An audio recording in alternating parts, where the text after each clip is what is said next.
এখানকার পালেরা মাসের পর মাস ঘাম জড়িয়ে মাটি কেটে, কাঠ কেটে, খড় বেঁধে, রং মেখে প্রতিমাকে প্রাণ দিচ্ছে। তাদের হাতের ছোঁয়াতেই মাটির প্রতিমা যেন ধীরে ধীরে জীবিত হয়ে উঠছে।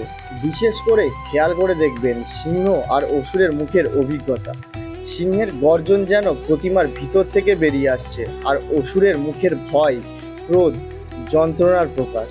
পাল শিল্পীদের নিপুণ হাতের এই মাটির ভাস্কর্য যেন জীবন্ত হয়ে উঠেছে। সত্যি কি অপূর্ব লাগছে। এই কারুকার্যের মাধ্যমে প্রতিমা যেন দর্শনার্থীদের সাথে কথা বলে। এখানকার প্রতিমার কারুকার্য একেবারে অনন্য। প্রতিটা অঙ্গি ভঙ্গি, প্রতিটা অলংকার শিল্পীদের পরিশ্রম ফুটে ওঠে। গণেশ ঠাকুরটা দেখো বন্ধুরা, কত সুন্দর লাগছে, অসাধারণ অসাধারণ। আর এইখানে দেখো মহাদেবের একটা ছোট্ট করে মূর্তি বানিয়েছেন, কত সুন্দরই না লাগছে সত্যি। ও, পছন্দ হয়ে গেল দেখে, মানে হ্যাঁ, এত সুন্দর লাগছে মূর্তিটা। দেখো কত সূক্ষ্ম কাজ হাতের, কত ভক্তি ভরে ওনারা কাজ করছেন।